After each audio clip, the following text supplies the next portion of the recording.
Welcome to my YouTube classes. Today I am here with a special set of topic for you, that is use of correct form of verb और correct verb.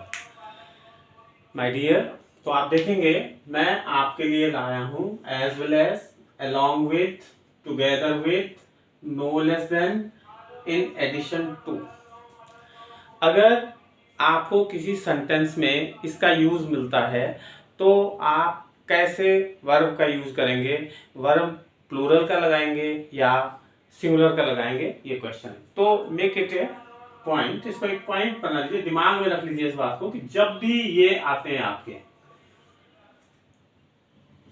जब भी कोई sentences इससे जुड़ते हैं तो आपको हमेशा जो वर्ब का इस्तेमाल करोगे उसके साथ कैसे करोगे, एज पर फर्स्ट सब्जेक्ट, हमेशा फर्स्ट सब्जेक्ट के हिसाब से ही वर्ब का यूज होगा. फर्स्ट सब्जेक्ट का मतलब क्या समझे आप, जैसे जैक एंड जिल या जैक एज वेल एज जिल.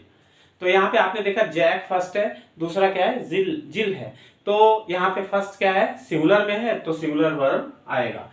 तो समझ लीजिए आप आपको फर्स्ट के हिसाब से आएगा. बस पॉइंट ये समझना है आपको, verb as per first subject कहाँ आता है, जहां ये यूज होते हैं. तो चलिए एक सेंटेंस बनाते हैं आपको समझाने के लिए. मैं पहले बना देता हूं वही sentence, Jack as well as Jill dash absent. अब देखिए आप यहां पे क्या करेंगे, इज आएगा या आर आएगा. ये हमने अभी बताया आपको कि जैक एज वेल एज जिल. तो पहला क्या है, जैक है, फर्स्ट सब्जेक्ट, सिंगुलर है, तो सिंगुलर के साथ सिंगुलर वर्ब आएगा, मतलब जैक एज वेल एज जिल इज एब्सेंट. ये करेक्ट है, आर नहीं आएगा. राइट. अब चलिए फिर along with. Okay, along with में क्या है, जैसे टीचर्स along with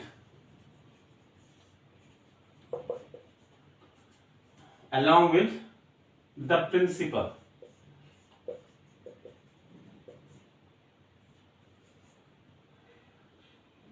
Absent. देखिए teachers along with the principal. तो इसमें पहला क्या है, फर्स्ट सब्जेक्ट क्या है, टीचर्स. टीचर्स क्या है, प्लूरल है. तो जब प्लूरल है फर्स्ट वाला सब्जेक्ट, तो प्लूरल के साथ प्लूरल वर्ब आएगा, माने teachers along with the principal are absent. क्या आएगा यहाँ पे, आर. अगर इज लिखेंगे तो गलत हो जाएगा. राइट. अगर हम इसको पलट दें, अगर हम लिखें the principal along with teachers, तब इज आ जाएगा. राइट. अगर हम इसको ऐसे बनाएं, the principal along with teachers, तब क्योंकि प्रिंसिपल एक है, सिंगुलर है, तो यहां पे आएगा इज एब्सेंट. राइट. बिल्कुल ऊपर भी आप इसका उल्टा कर सकते हैं. अगर यहां पे देखो हम प्लूरल लिख दें और यहां सिंगुलर आ जाए, एज वेल एज से जुड़ जाए, तब यहां पे प्लूरल आएगा. राइट. अब चलते हैं टुगेदर विथ. बिल्कुल सेम रूल टुगेदर विथ में भी लगता है. तो यहां पे कोई सेंटेंस बनाइए समझने के लिए, जैसे राम along या together with Ram together with his parents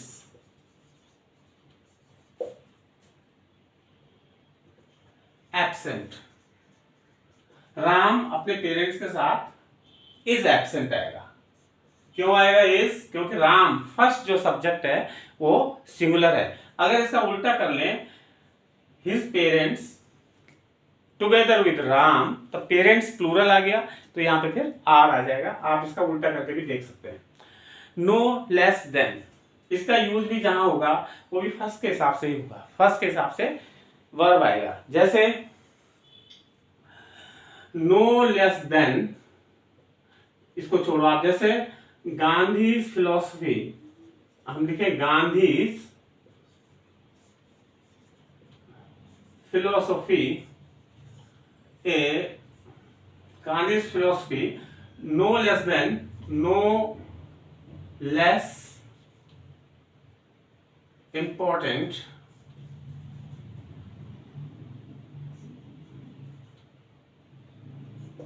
than that of Nehru.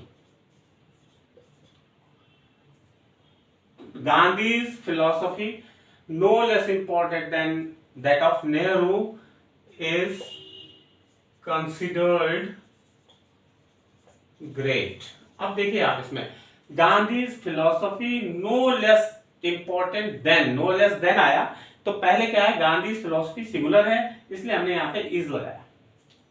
अगर इसी को थोड़ा प्लूरल बनाते हैं, गांधीज फिलॉसफीज कर लेते हैं इसको, along with those of anybody else, किसी का नाम ले तो यहाँ पे फिर आर आ जाएगा। मतलब जो सब्जेक्ट आपका फर्स्ट होगा उसी के हिसाब से वर्ब आएगा। इन एडिशन टू, ये भी आपका बिल्कुल उसी तरह से है, इसका भी आप खुद बना सकते हैं लेकिन आपके लिए हम बना देते हैं। देखो मैथ्स, हम लिख सकते हैं maths in addition to, comma maths in addition to English becomes tough, TOUGH, tough हो जाती है मैथ्स इसके साथ, इंग्लिश के साथ। तो हमने इज लिखा यहाँ पे, बिकम्स लिख दिया। बिकम्स का मतलब ये सिंगुलर फॉर्म है, सिंगुलर फॉर्म में एस आ जाएगा। तो ये देखो मैथ्स है तो इसलिए बिकम्स आया। अगर इसकी जगह इज भी लिख सकते हैं आप, इज टफ, अगर इज कर लो आर नहीं आएगा बल्कि इज आएगा। तो इस तरह से आप कर सकते हैं। अगर इसको हम प्लूरल में बदल दें तो फिर क्या आ जाएगा, यहाँ पे आर आ जाएगा। ये आपने समझना है। तो अब आप क्या समझेंगे इसमें, as well as, along with, together with, no less than, in addition to से जो भी कनेक्ट होते हैं सेंटेंसेस या वर्ड्स, उनके साथ जो वर्ब आएगा वो अकॉर्डिंग टू फर्स्ट सब्जेक्ट आता है। तो फर्स्ट सब्जेक्ट केस है। अब आप इसके बाद एक केस और आपको बताया जाएगा, ईदर और, नीदर नॉर। ये भी आपने देखा होगा अक्सर, ईदर और नीदर नॉर, EITHER, ईदर, और एक होता है नीदर नॉर। ये नेगेटिव में आता है, ये पॉजिटिव में आता है। एक चीज और भी है, ये दो के सेंस में ही हमेशा आएगा, या तो तुम या वो, केवल दो होने चाहिए। अगर दो से ज्यादा है तो ईदर और नहीं आएगा। उसी तरह से नेगेटिव सेंस में नीदर नॉर भी दो के सेंस में ही यूज होता है। तो अब चलिए आप आगे, इसमें कौन सा सब्जेक्ट आए, वो वर्ब आएगा अगर इससे कोई चीज जुड़ती है, ये आपको समझना है। तो इसका रूल ये है, सेकंड वाला, उसमें फर्स्ट वाला था ना पहले वाले केस में, इसमें verb as per second subject, second subject के हिसाब से ही आपका आएगा। जैसे एग्जाम्पल देखिए आप, जैसे Ram as well as his parents। अब देखो राम किससे जुड़ा है, एज वेल एज से, his parents। अब देखो सेकंड सब्जेक्ट क्या है यहाँ पे, पेरेंट्स। ये कैसा है, प्लूरल है, तो यहाँ पे जो वर्ब आएगा वो प्लूरल आएगा। हम लिखेंगे आर कमिंग टुडे, राइट। अगर इसका उल्टा कर ले तो हम लिखते हैं his parents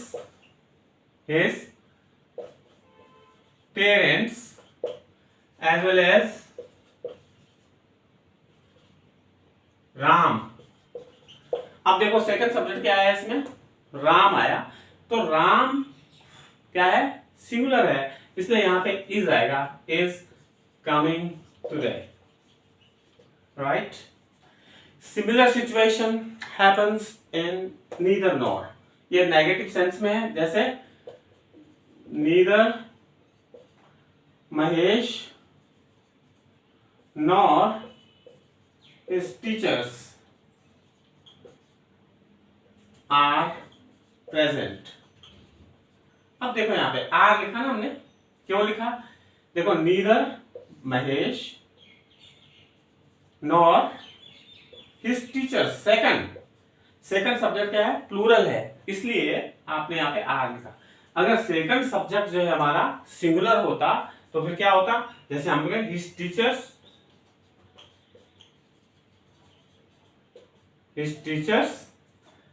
नहीं ये मैं गलत लिख रहा हूं, हमने लिखा neither his teachers nor Mahesh is absent. अब देखो यहाँ पे इज आ गया, सिंगुलर वर्ब आया, क्योंकि जो सेकंड सब्जेक्ट है वो सिंगुलर है। तो ये केस जो बताया मैंने, ये कैसे बताया, सेकंड सब्जेक्ट के हिसाब से जहां वर्ब आता है वो है ईदर और नीदर नॉर। फर्स्ट सब्जेक्ट के हिसाब से जहां वर्ब आता है वो ऊपर मैं बता चुका हूं। अब एक छोटा सा एक एग्जांपल और भी देते हैं आपको। ये सब्जेक्ट वर्ब रिलेशन में आता है, और उसके बाद एक और आपको दिखा देते हैं। एक होता है the number of, A number of, the number of,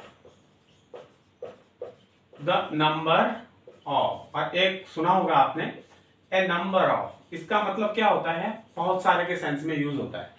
याद रखो, अगर द नंबर ऑफ आया तो इसके साथ हमेशा सिंगुलर वर्ब आएगा,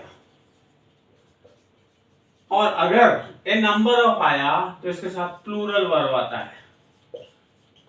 ये आपने ध्यान में रखना है। Singular verb the number of के साथ, अगर ए, द की जगह ए हो गया तो प्लूरल वर्ब आएगा। जैसे the number of students, the number of students in my school is small. Is आ गया देखो, क्योंकि द नंबर ऑफ आया।